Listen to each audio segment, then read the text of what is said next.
Welcome to BNEWS Weekly. I'm Phil Gallagher along with BNEWS Director Rich Hosford, BNEWS reporters Robert Paris and Tad Stefanak, Nick Carwan with the weather, and Ian Casciola with the Community Bulletin Board. Thank you for joining us. Burlington went with the district as a whole on Tuesday in the special election primary, with Democratic voters casting more ballots for Cindy Friedman than her two opponents. The special election was called after the passing of State Senator Ken Donnelly, who died on Sunday, April 2nd, due to complications from a brain tumor that he had been diagnosed with 8 months prior. The Democratic candidates vying for votes in the special state primary were State Rep. Sean Garbali, currently representing the 23rd Middlesex District, Donnelly's former Chief of Staff Cindy Friedman, and a member of the Massachusetts Board of Elementary and Secondary Education, Marianne Stewart. Friedman garnered 529 votes in Burlington, while Garbali received 334 and Stewart 52. In the district made up of Arlington, Billerica, Burlington, and Woburn, along with 6 precincts in Lexington, Friedman beat out Garbali by roughly 800 votes. Friedman will now face Green Rainbow candidate Ian Jackson in the special election on July 25th. The Burlington Police are once again ensuring Burlington is not a good place for underage drinkers. Police Chief Michael Kent announced that the department will be continuing to conduct alcohol compliance checks at local businesses throughout the remainder of the year. Kent said the purpose of the compliance checks is to educate license holders about the importance of complying with local and state laws pertaining to the sale of alcohol and to remain vigilant in ensuring that no alcoholic beverages are sold to minors. Police say lawful alcohol compliance checks are vital in ensuring that establishments obey the laws pertaining to the sale of alcohol, especially with regard to underage drinking. History shows checks and subsequent punitive measures enacted by the Board of Selectmen seem to make a difference. In 2014, 9 restaurants failed the checks and all had their liquor licenses revoked for at least 1 day. In 2015 and 2016, police announced that all the establishments checked had passed, all in the town, that is. Burlington Police intend to conduct compliance checks over the next several months and will continue to do so throughout the year to ensure the safety of youth in the community and that licensed establishments are in compliance with Burlington and state laws. Middlesex DA Marion Ryan has released a list of grand jury indictments handed down between April 13th and May 30th, 2017, and one man accused of stealing from his employer in Burlington was included.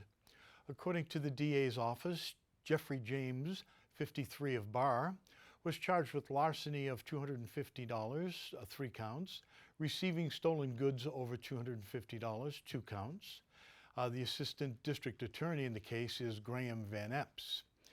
In December 2016, the Burlington Police Department reported they had arrested James after he allegedly stole about $500,000 worth of equipment from his employers, allegedly to sell online.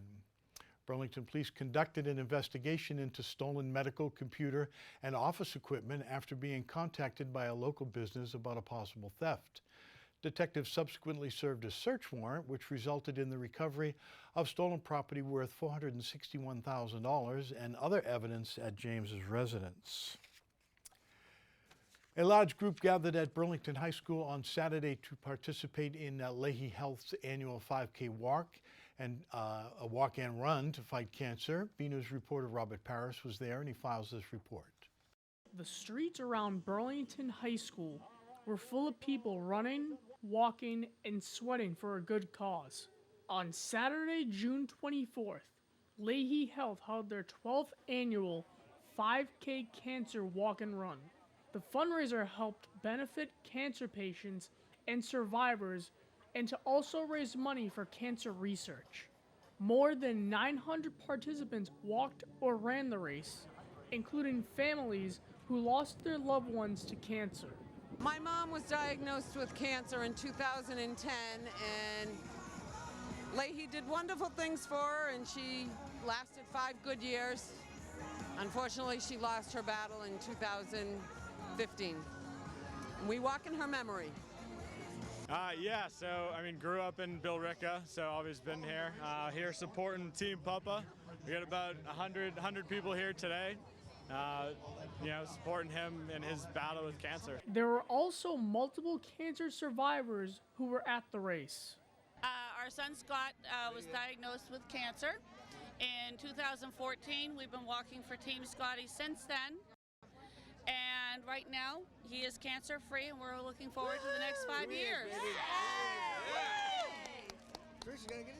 Well, we're here to support the great life-saving work of the Lahey folks in all of their locations. I've personally benefited from that work myself because I'm one of the cancer survivors that they celebrate and that their work has supported. Lahey CEO Howard Grant was there, and he thought the event had a great turnout. I love the event because the spirit of the families and the caregivers coming together is nothing short of spectacular. Gives us all a chance to appreciate how much great work is done by the people who provide care for our cancer patients. The event does not only support cancer awareness, but it also brings multiple communities together. I guess just the cause. I guess everything. Cancer affects a lot of people. It's the first time it's really affected me personally, so just looking to give back, which was one of my big goals for the year. So it's good. Just the fact that we're all pulling for the same reason. We're all working together to try and find the cure. This year with the small department, we were able to raise how much, Scott? So far, $4,400. Oh, wow. And still going, so. Still going strong. Very successful, a lot of support. I think it's a great event because it supports community awareness, and it also gets some needed financial support for a wonderful organization doing life-saving work, and I'm proud to be a part of it. Just energy. I think people got here at 4 o'clock in the morning.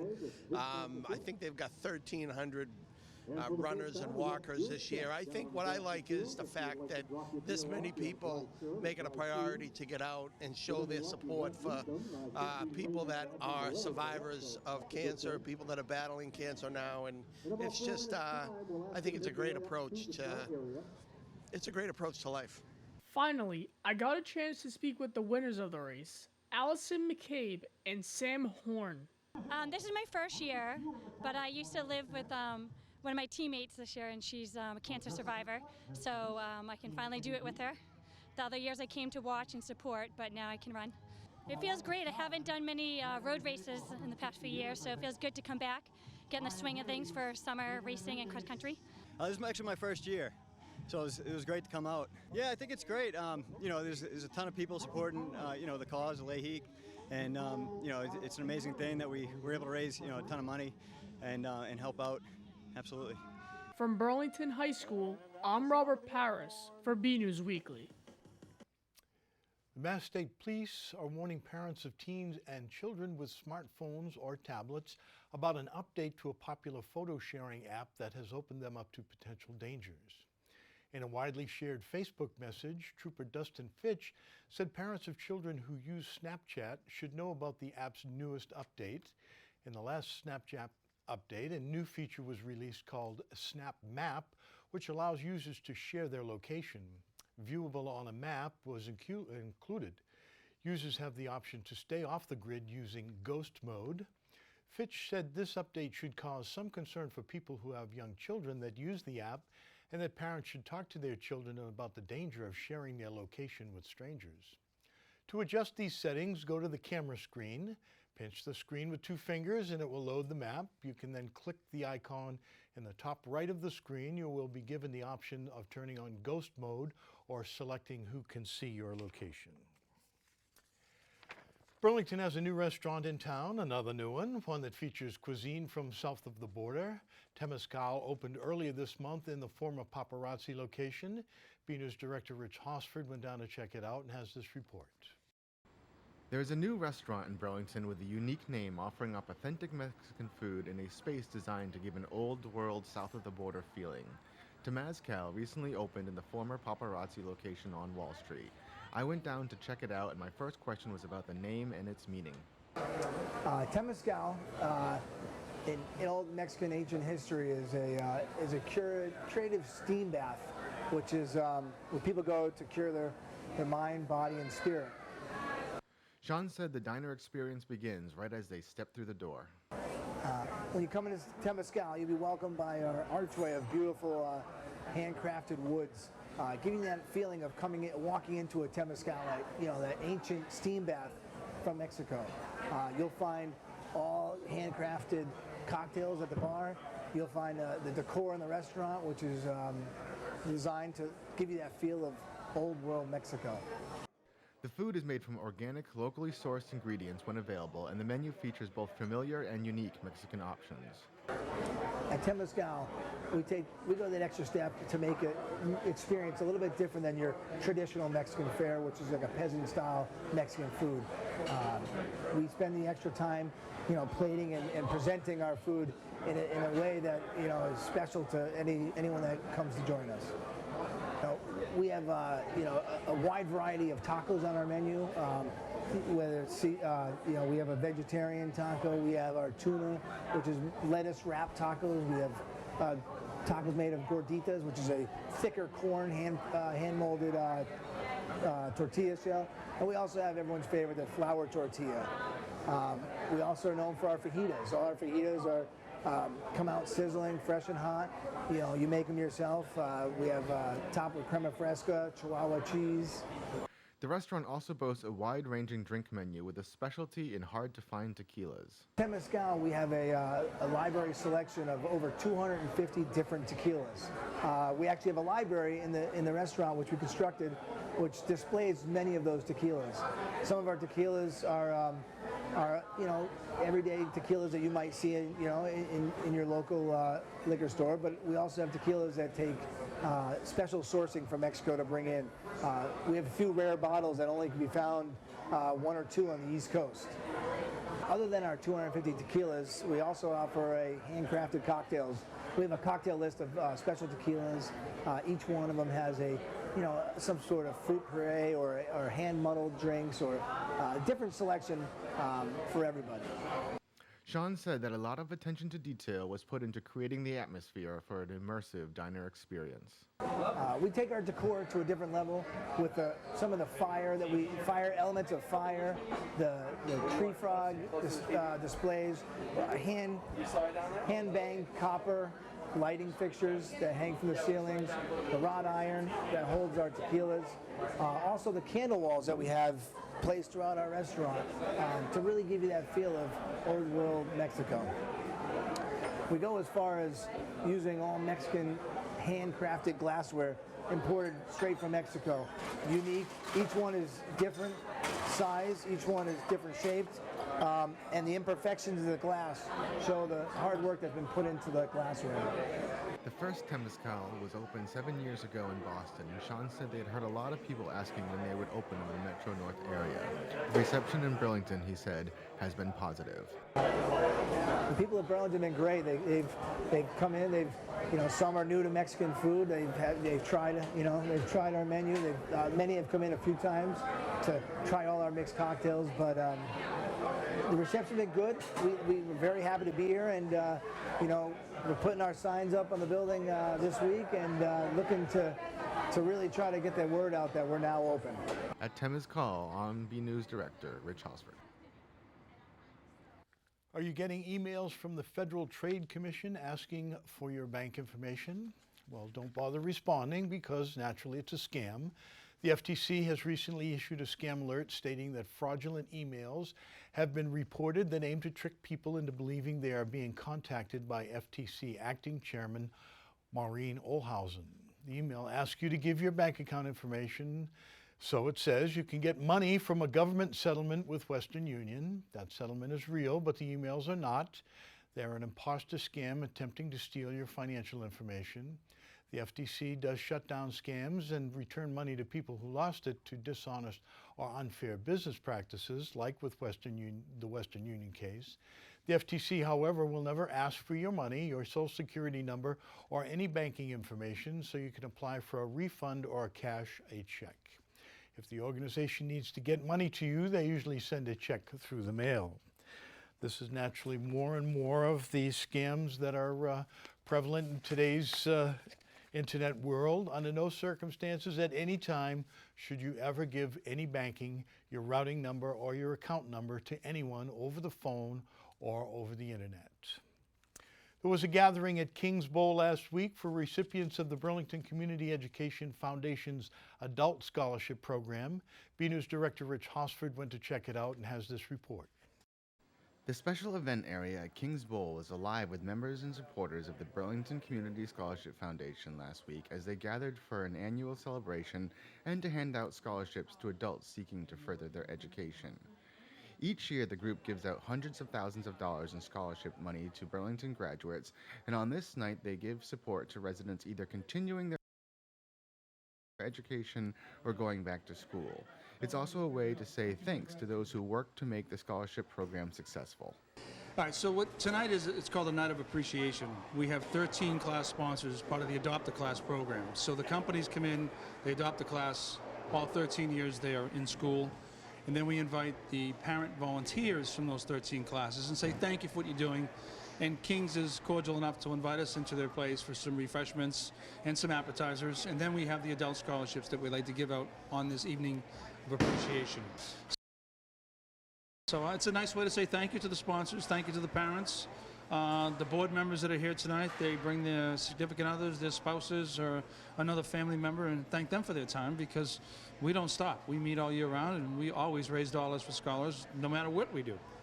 Organizers say the money raised has grown steadily over the years, meaning they have been able to give out more and more scholarships. They say that since the organization was founded in 1988, they have raised roughly $9.4 million to support Burlington scholars. We've raised, over $130,000 each class, and as Jack was saying tonight, we've given out so many scholarships in the last 30 years and unprecedented. So we're very successful. I don't know any other town in the Commonwealth of Massachusetts that gives out the amount of money that we give out on an annual basis. Consistently for the last 10 years we've given out over $300,000. In the last 2 years over $360,000. So Burlington, we want to thank obviously the residents for their generosity and business, because without all the businesses in Burlington, we wouldn't obviously be able to raise the amount of money we raise. As the group continues to grow and partner with new businesses, such as Millerpour, which has pledged to give $150,000 over 10 years, the goals of the organizations also continue to be more expansive. Well, our key focal point has always been raise a dollar for scholars. So our goal is mentally, if we could give every graduate from the town of Burlington, not just Burlington High now, the Burlington residents qualify for these awards, okay? They can go to Shawsheen Tech, they can go to Arlington Catholic, they can go to Austin Prep, as long as they're Burlington residents. Our goal is for everybody that wants to go to school after high school, give them at least one $500 award. And our next goal is to have reoccurring awards so that when someone graduates from Burlington High School, they'll get an award every year, all 4 years they're in college. Now that's aggressive, we know that. But look at the numbers we're reaching now. If we're hitting $361,000 a year, why can't we hit $500,000 a year? Despite all the work those who volunteer for the Scholarship Foundation put in, they say it is worth it come Scholarship Night. Yeah, so Scholarship Night is very special to me. I have a foundation in memory of my parents, and so does Brian Curtin. So Brian's the founding treasurer, I'm the current president. I've been on the board 23 years. But we go back 30 years ago when we're giving out scholarships in memory of family members. Brian in memory of his brother and his memory of his son, me in memory of my parents. So it's very special to us, that feeling of shaking your hand, seeing the smile, meeting the parents afterwards, and knowing that you're making some sort of a difference in the financial burden for someone's education. Now as a father of a child that's in college, I know how big those tuition bills really are.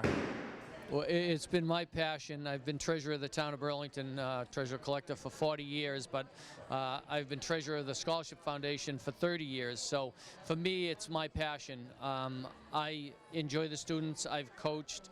I've worked with them. I know firsthand several of these parents and their children.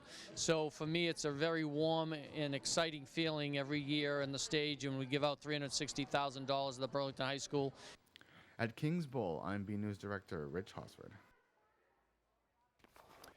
BNEWS weatherman Peter Brown is out this week. Filling in for him is longtime BCAT volunteer and BHS class of 2017 graduate Nick Carwan. We'll also check out the community calendar with Ian Cassiola to see what's happening in Burlington. Hello, I'm Nick Carwan in for Peter Brown, and this is your weekly weather report. Looking at the almanac, we can see that once again we'll have a higher than normal temperatures this Friday. Historically, the region has seen temperatures in the high 70s on this date, but we can expect temps nearly 10 degrees higher than average, clocking in at 87 degrees. This is still lower than the record, which was a whopping 96 degrees. The days are still long with plenty of daylight for summer evening fun. Sunset on Friday will be 8:26 p.m. Now let's take a look at the 7-day forecast. The week is looking to be both hot and humid. Saturday will be the hottest day of the year, with a high near 90 degrees, while Sunday will be a bit cooler in the mid-80s. Both days bring the possibility of rain and thunderstorms. Now, on to what everyone really wants to know, the holiday forecast. Monday, when most people will be playing hooky, will be warm and sunny with a high at 86 degrees. And Independence Day itself will be even more comfortable with mostly sunny skies and a high of 81. The rest of the week will see much of the same with the possibility of thunderstorms on Thursday. That's it for this week's weather report. I'm Nick Carwan in for Peter Brown. We'll be back next week.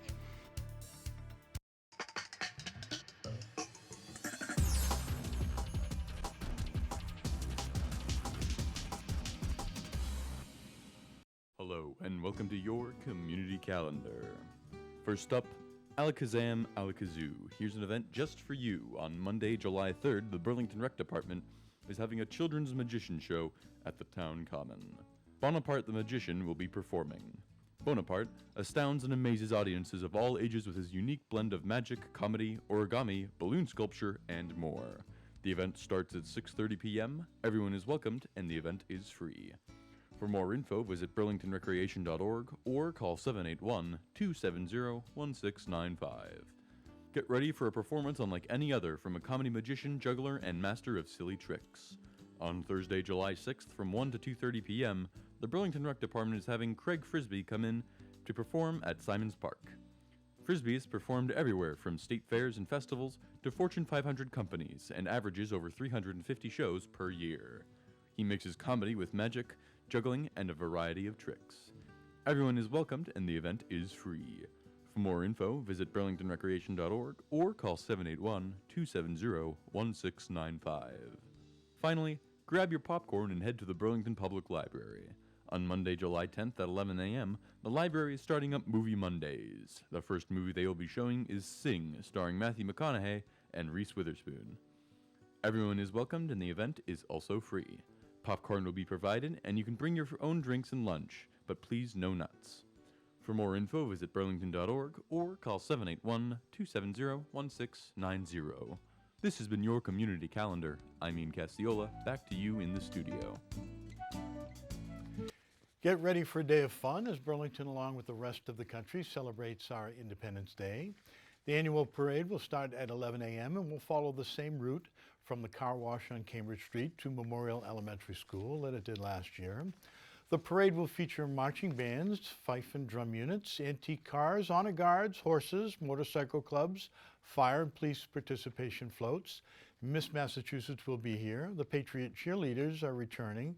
There will be music and fantastic clowns. And new this year, the Aleppo Shriners will be joining us. Then be sure to gather on the Town Common starting at 6 p.m. for a musical performance from Fran Hart's band Forever Fab, a former police chief Fran Hart, New England's premier Beatles tribute band. They will perform until 9 p.m. when the fireworks begin. The best place to watch the fireworks is either the Town Common or Simons Park.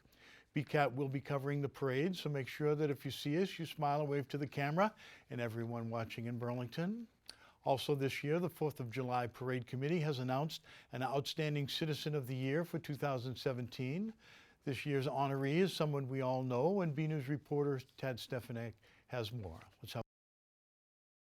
The Burlington 4th of July Committee is pleased to announce Mr. Al Fay has been named the Outstanding Citizen for 2017. The honor recognizes individuals who've demonstrated a lifetime of community service and a desire to help achieve a quality of life unique to Burlington. I met with Al Fay at his personal fire museum. I got a call from the committee and they asked me if I would accept being the Outstanding Citizen. I was kind of shocked, really. I said, nobody else wanted that? They said, no, your name come up, and that's what we wanted to do. And I said, yes, and it's kind of an honor, really. I love Burlington. There's no question about that. I mean, you look around, and where do you want to start as far as the town? There isn't a town, I believe, that does what Burlington does. And I like to be part of that. Our tax rate is great. Occasionally people talk about traffic. Well, traffic is tough, but traffic means business, and business means your taxes. Having served Burlington as a firefighter, a planning board member, and on the Board of Selectmen, Alfay is probably best known for his fire engine. You run into all kinds of people, and they say, oh, I rode on that fire engine. I rode on that fire engine. My daughter was a school teacher in town, and half her class almost every year, there's somebody that's rode on that fire engine at one time or another. And I like to give back more or less, you know, and it's good to do that, you know, and there's so many good people. Alfay is Burlington's Outstanding Citizen for 2017. So make sure you give Al a special shout out this Tuesday at Burlington's Independence Day Parade. From the Fay Fire Museum, I'm BNEWS reporter Tad Stefanak. Back to you in the studio. Congratulations, Al, and for any of you parents out there who have children that want to be firefighters, you might want to give Al a call and see if you can get a tour of the Fire Museum, which has 1,000, 1,500 different pieces of firefighting memorabilia. Another week, another photo to highlight. This week's photo depicts a life milestone for a Burlington student.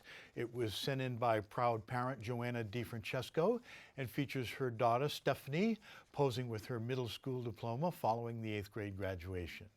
Good luck in high school, Stephanie, and thanks for the photo, Joanna. We'd like to see your photos. They could be of something you see around town, the weather outside your own door, or photos of your family members and pets, whatever you think is interesting and would like to share with us in the community. Email your photos to bcat@bcattv.org with the subject line Photo of the Week. Okay, that's it from the news desk here at BNEWS Weekly. I'm Phil Gallagher, along with BNEWS Director Rich Hosford, BNEWS reporters Tad Stefanak and Robert Parrish, Rick Carwan with the weather, and Ian Casiola with the Community Bulletin Board. Thank you for joining us.